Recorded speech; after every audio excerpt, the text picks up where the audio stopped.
Hi there, this is Miss Cave with a lesson on functions or not a function. So we've been talking about functions in class and how they are the relationship between x and y. It's actually what happens to your input value to get your output value. But not every table has a function. Not every graph has a function. So today we're going to learn how to determine whether a graph, a mapping diagram, a table, or a graph is indeed a function.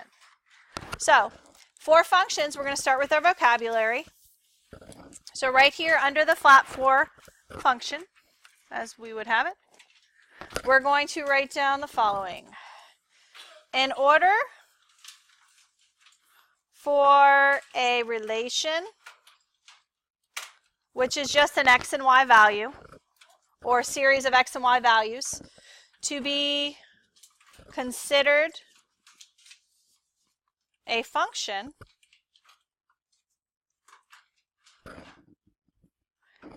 each member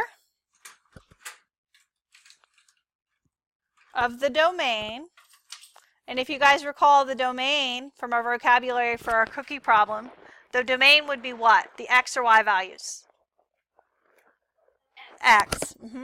Each member of the domain, which are our x values, must be paired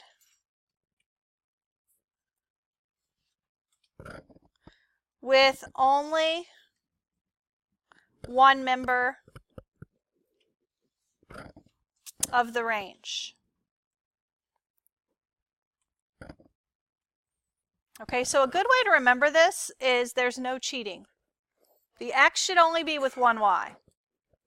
Okay, so if we think about this as relationships, each x should only be with one y. If you have an x with several different y's, it's not good. It's not functioning. It's not a good relationship, at least in our culture. We don't look fondly upon cheaters, right? Yeah, I am talking about that to help you remember. So a way to remember this is no cheating. No cheating. Yes. Because if you have an x with a y, so we have maybe 2 with 1, 2 can't also be with 2, and 3, and 4, and 5. That's cheating, okay? So that's a good way to remember. Whenever I've taught this in the past, the way kids remember it is no cheating. That's how we can determine whether a series of coordinates, whether it's in a table or on a graph, is functional or not. It's not going to function if you cheat. As you guys know, relationships from what you've seen on TV or experienced in your life, when there's cheating, that relationship is not functioning properly. Am I wrong? No. Yeah, cheating is usually bad for a relationship. It causes it to stop functioning, and a lot of times it ends because of the cheating.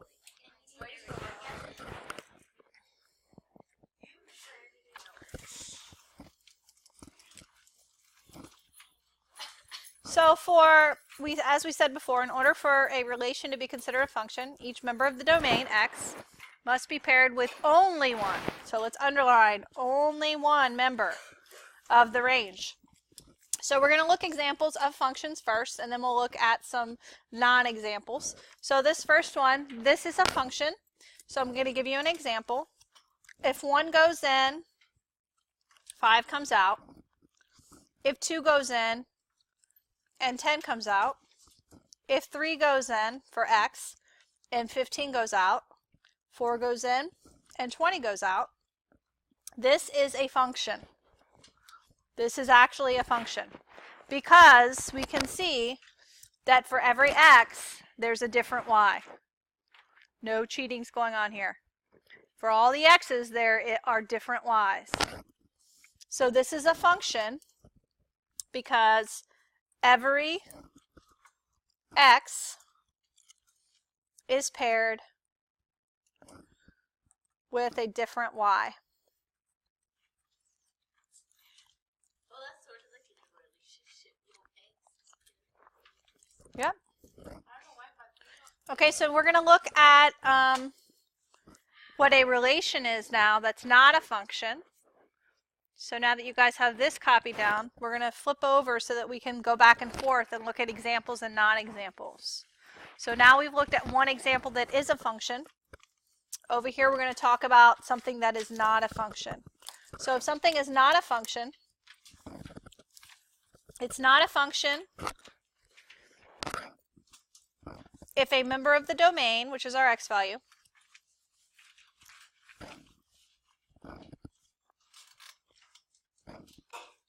is paired with more than one member of the range.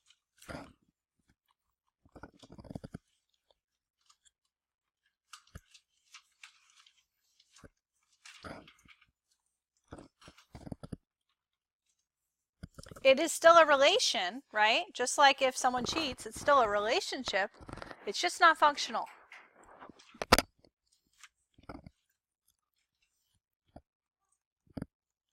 It's not a function.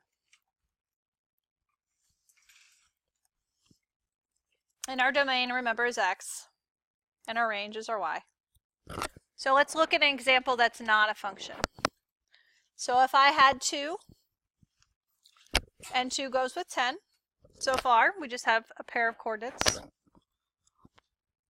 And then I have 4 that goes with 20. And I have 6 that goes with 30. And I have 8 that goes with 40. So far it looks functional. But now, watch what happens. 2 is going to decide that 2 is not only going to go with 10, but 2 is also going to go with 20. So you notice that now x, 2 goes with 10 and 2 goes with 20. So that's not a function. Make sense? Because there's 2 different values. It's not a function because a member of the domain is paired with more than one member of the range.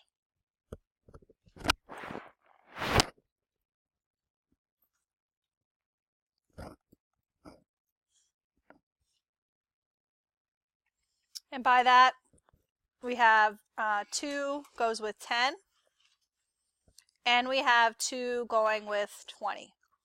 Not okay. More than one member of the range.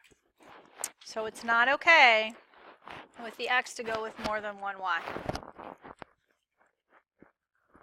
And you can see this is the mapping example because we're just mapping.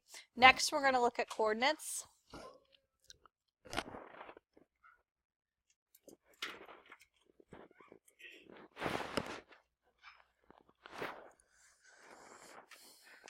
So we're going to go to a table of values, and we're going to say that this is 3 and 10, 4 and 10, 5 and 10, and 6 and 10.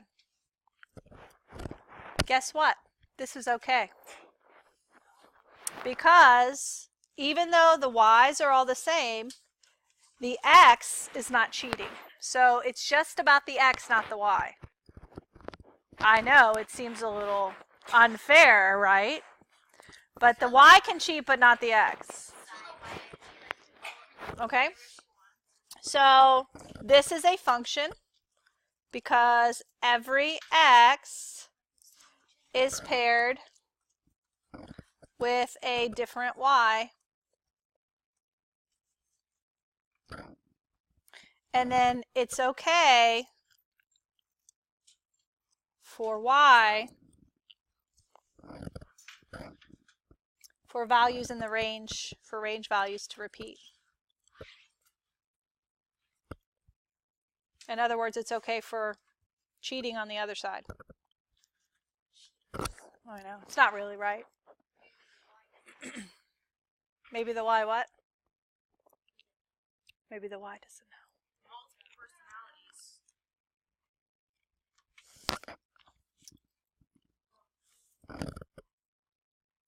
So now we're going to look over here at the table on the right, and we're going to look at one that's not a function. So this time I'm going to have 4 with 10, 4 with 11, 8 with 12, and 12 with 13. So as you can see right here, the 4 goes with 10 and the 4 goes with 11. Not okay. So this is not a function because you have, and we can just write it out like this, because you have 4 with 10 and 4 with 11. More than one value.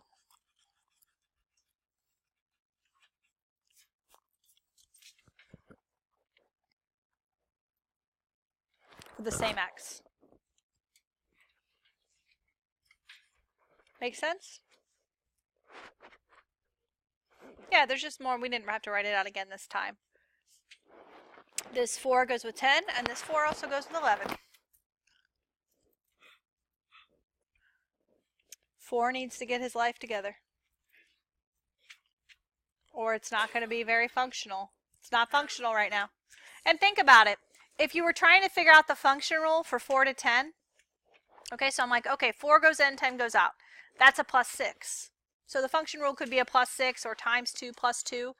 So once you figured out the function rule, it doesn't work for 4 to 11. It's something different.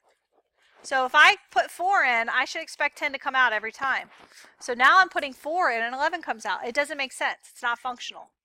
There's no relationship between the values, at least not a predictable one.